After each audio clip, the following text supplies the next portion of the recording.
Судак постоянно мигрирует. На одних и тех же точках он не стоит, он постоянно движется. Ты постоянно в поиске той приманки, которая у тебя будет сегодня работать. Если белая рыба есть, значит, под ней должен быть судак. Yes! Ура!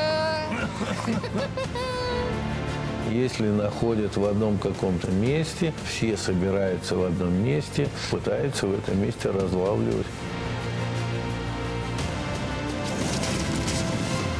Это самая великолепная рыбалка.